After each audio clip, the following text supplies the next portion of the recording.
ఎన్నికల ప్రచారంలో ప్రజల్లో తిరుగుతుంటే ఎక్కడ చూసినా ఫ్యాన్ గాలి వీస్తుందని, ప్రజలందరికీ సంక్షేమ పథకాలు అందుతున్నాయని ఆదాల ప్రభాకర్ రెడ్డి కూతురు హిమబిందు అన్నారు.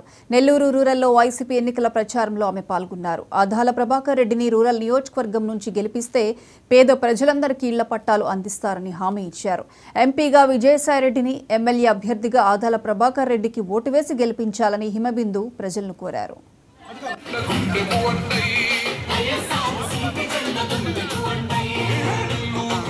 నాన్నగారికి ఈ ప్రాంతం ఈ డివిజన్ ప్రజలన్న స్పెషల్ అనుబంధం ఉంది.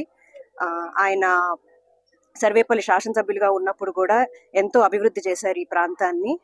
ఈ ప్రాంతంలో పేద ప్రజలకి ఇల్లు స్థలాలు అందజేయడంలో నాన్నగారి ఘనత ఉంది. నాన్నగారి ప్రాంతానికి అభివృద్ధి చేయాలని ఎంతో ఆశతో ఉన్నారు. మీరందరూ నాన్నగారికి ఒక్క అవకాశం ఇస్తే తప్పకుండా ఈ ప్రాంతాన్ని జగనన్న సహాయంతో అభివృద్ధి చేస్తారని, మరియు మన రూరల్ నియోజకవర్గాన్ని కూడా తప్పకుండా అభివృద్ధి బాటలో నడిపిస్తారని నమ్ముతున్నాను. కాబట్టి మీరందరూ నాన్నగారిని ఎమ్మెల్యేగా గెలిపించి మరియు మన విజయసాయిరెడ్డి గారిని ఎంపీగా గెలిపిస్తారని ఆశిస్తున్నాను.